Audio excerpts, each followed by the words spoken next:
এই কালেম্মা কথাবার্তা সাবধানে কইস, বেশি কথা কইলে গুছায় পেটের বুড়ি নারী যা আছে না দাঁত মাত সব খুইলালাম কই দিলাম একদম। তুই রুমার ব্যাপারে কার সাথে কথা কইছ এইটাকে যদি না কর আমি তরে ধরে মারবো, তরে পেট গেলা ভালো পাড়া দেয়া। দাদির বয়স 82 তাহার উপরে কাশি, এমন রোগে নিয়ে রে নাও চলে না আর।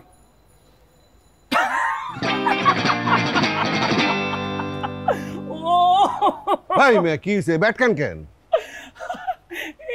এইটা কি পড়ছেন মিয়া ভাই? হ্যাঁ কি এটা? আপনি একজন মেকআপ ম্যান, আপনি কি চিনেন না এটা, জানেন না, দেখেন নাই কোনোদিন এটা কি জিনিস? আরে ভাই আমি চিনি বলেই তো বললাম যে এত জঘন্য এত খারাপ একটা জিনিস কেউ মাথায় পড়তে পারে? হ্যাঁ আচ্ছা আচ্ছা আপনি আমার একটু বলেন তো এই জিনিস কি আপনি টাকা দিয়ে কিনছেন নাকি রাস্তা থেকে কুড়াই পাইছেন? প্লিজ একটু বলেন না ভাই। আপনার কি মনে হয় আমি কুড়ায় পাওয়া জিনিস মাথায় পড়ুম? সেটাই তো আমি বলতেছি যে এইরকম একটা জঘন্য জিনিস কেউ টাকা দিয়ে কিনতে পারে, এই কথাটা বিশ্বাস করতে আমার কি যে কষ্ট হইতেছে ভাইজান।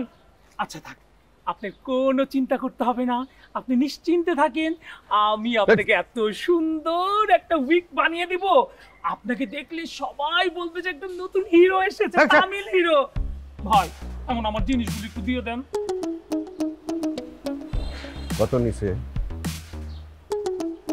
কত নিছে মানে? কে কত নিছে? আরে ওগুলা ফেরত দেবার নাম কইরা ওই রকিয়ার ডাইরেক্ট কত নিছে? আমার থেকে কেউ কোনো টাকা পয়সা কিছুই নেয় না, এইটা আমি বিশ্বাস করলাম না। আপনি বিশ্বাস না করলে তাদেরকে কি জিজ্ঞেস করেন? কঠিন লেনদেন না, আমারে কিন্তু ভাগ দিতে হইব। আমি কিন্তু সব কথা রুমাকে বলে দিব। রুমারে কি করবেন আপনি? আপনি আমার সাথে যা যা করেছেন আমি সব কিছু বলে দিব রুমা। তাতে আমার অনলাইন অফলাইন ডরাইও না, তারে আমি গুনিও না। তাই না? হ্যাঁ। আপনি ডরানো না গুনেনো না? না। ঠিক আছে আমি তাহলে যাই, রুমার কাছে যাই। হ্যাঁ আরে থামেন, আপনি তো সত্যি সত্যি যাইতেছেন গা? যাব না মানে? মেকআপ বক্স হচ্ছে আমার দোকান, আমার মেকআপ বক্সে হাত দেয়া মানে আমার কারবারে হাত দেয়া, আমার পেটে লাথি মারা। আর সবচেয়ে আরেকটা বড় কথা হচ্ছে আমি না নুরিকে একদিন মেকআপ দিতে চাই। মায়া হচ্ছে রে ভাই, একটা মেয়ে একটা বাসার হয়তো কেয়ারটেকার, ওরও তো জীবনে শখ যে একটু হয়তো কোনো একদিন মেকআপ নিবে, ওর জীবনে একটা শখ হলো মেকআপ নেওয়ার, আর আমি তাকে দিলাম না। বাহ ভালো তো, শুধু কি মায়াই লাগতেছে না অন্য কিছু? আরে না অন্য কিছু আবার কি, এই একটু মনে পড়ছে তার কথা, এই আর কি। এই বুড়েল ডাইরেক্টর দেখছেন? তুমি একটা মানুষ আবার তোমার অ্যাসিস্ট্যান্ট, তোমার অ্যাসিস্ট্যান্টে দেখা ছাড়াও আমার আর অনেক কাম আছে রে ভাই। আচ্ছা এই রকি আপনি তখন কোথায় চলে গেলেন? আরে ভাই আমার কি কোনো কাম কাজ নাই, আমি একটা কামে গেছিলাম।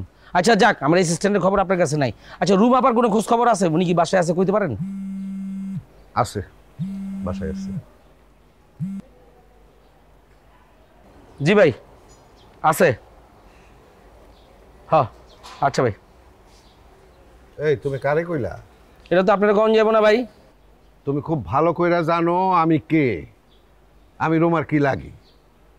ও উনি তো রুমার লোকাল গার্জিয়ান না? So funny. আইসারে ফানি সেরি। এই রকি, রুমার বিষয়ে কার সাথে কথা কইলা? রাস্তা মাপেন, আমার লগে ফাইজলামি করেন না। হ্যাঁ আপনি লোকাল গার্জিয়ানগিরি সাচ্ছেন না, গার্জিয়ানগিরি কিন্তু বাই করে দেবেন একদম। রুমার ব্যাপারে চড়া কইরা কথা কইলে কিন্তু আমি মানুম না, কয়ে দিলাম রকি। এই কালেম্মা কথাবার্তা সাবধানে কইস, বেশি কথা কইলে গুছায় পেটের বুড়ি নারী যা আছে না দাঁত মাত সব খুইলালাম কয়ে দিলাম একদম। তুই রুমার ব্যাপারে কার সাথে কথা কইছ এইটাকে যদি না কর আমি তরে ধরে মারবো, তরে পেট গেলা ভালো পাড়া দেয়া, তোর মাথা ফাটায় ফেলামো আমি। আমার গায়ে হাত তুলবি? আবার কথা